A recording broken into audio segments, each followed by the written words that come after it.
Assalamualaikum warahmatullahi wabarakatuh. Perkenalkan, kami dari kelompok E akan melakukan percobaan difraksi. Namun sebelum itu, kami akan memperkenalkan diri terlebih dahulu. Perkenalkan, nama saya Abang Sayuda, NIM 1632228. Perkenalkan, nama saya Sri Krisna, NIM 1632231. Saya Muhammad Ali Gurman, NIM 1632233. Saya Amanda Dewi Wulandari, NIM 163-22151. Saya Lena Gansari, NIM 163-22191. Saya Dana Kali, NIM 163-22449. Saya dari Dakwanda, NIM 163-22453. Halo, nama saya Muhammad Syahrizan Ismail, NIM 163-22403. Pada percobaan kali ini, kita akan melakukan percobaan difraksi, di mana pengertian dari difraksi adalah kecenderungan gelombang yang dipancarkan dari sumber melewati celah yang terbatas untuk menyebar ketika merambat. Terdapat dua jenis difraksi. Yang pertama adalah difraksi celah tunggal, di mana pada difraksi celah tunggal ini sumber cahaya yang merambat hanya melewati satu buah celah saja. Contohnya, ada sebuah cahaya laser yang ditembakkan melalui celah tunggal, maka akan menghasilkan pola gelap terang pada layar. Kemudian jenis yang kedua adalah difraksi kisi atau celah banyak, di mana celahnya terdapat lebih dari satu. Untuk persamaan yang digunakan dalam percobaan kali ini adalah dy per L sama dengan N dikali lambda. Kita persiapkan alat dan bahan yang akan digunakan. Yang pertama ada laser, lalu ada kardus yang digunakan sebagai kisi, selanjutnya ada 3 jenis serat alami dan 1 isi pensil mekanik yang digunakan sebagai pembanding, lalu berbagai peralatan seperti double tip, ballpoint, penggaris, dan kertas HVS yang digunakan sebagai layar. Pertama-tama kita akan mengukur jarak antara layar. Kita akan mengukur jaraknya 1 meter.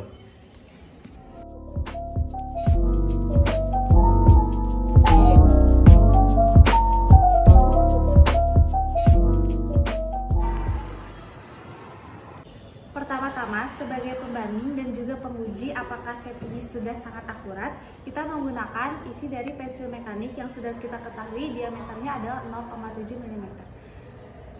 Langkah pertama adalah kita tempelkan isi pensil mekanik pada layar. Pastikan sumber laser sudah terkena. Lalu akan muncul celah pada layar. Kita tandai dan lalu kita ukur.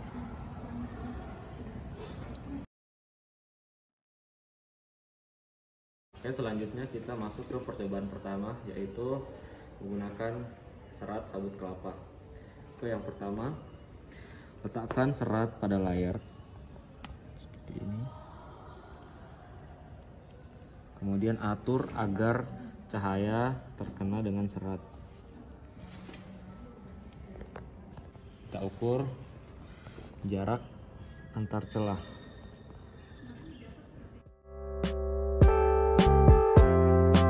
Selanjutnya kita ukur jarak antar celahnya.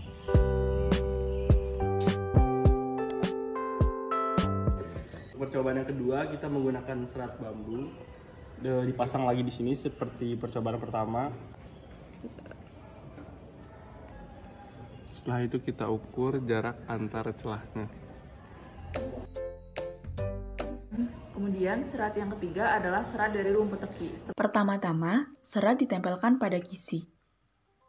Kemudian, setelah sumber cahaya tepat melewati serat dan muncul pola difraksi pada layar, selanjutnya kita tandai dan ukur jarak antar pola terang yang dihasilkan dan diperoleh sebesar 1 mm.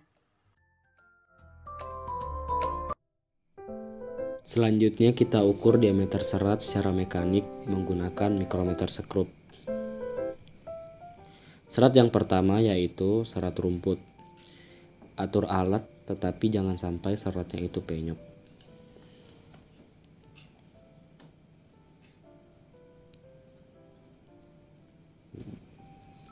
Dan didapat diameternya 0,001 mm. Selanjutnya serat yang kedua yaitu serat bambu. Sama seperti tadi, atur alat tetapi jangan sampai seratnya itu penyok. dan didapat hasil pengukurannya 0,006 mm. Selanjutnya yaitu serat yang ketiga, serabut kelapa.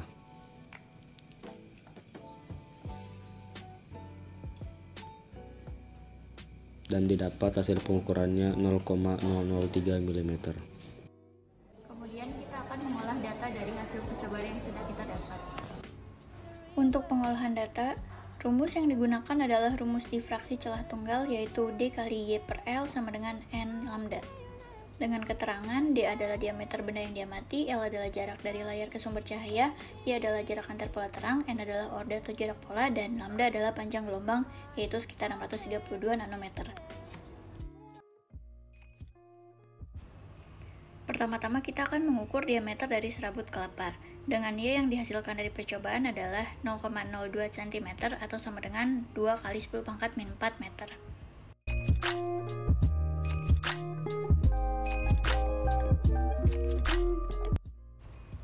Dan kemudian dihasilkan diameter dari serabut kelapa adalah 0,00316 mm.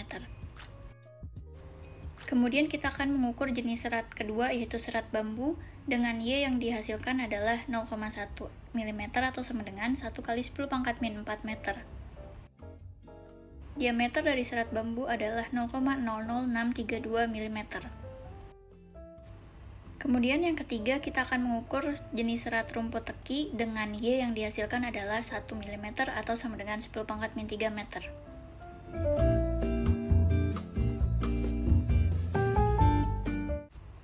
Dan kemudian dihasilkan diameter rumput teki adalah 0,000632 mm. Sementara untuk hasil perhitungan diameter dari pembanding yaitu isi pensil didapatkan 0,632 mm.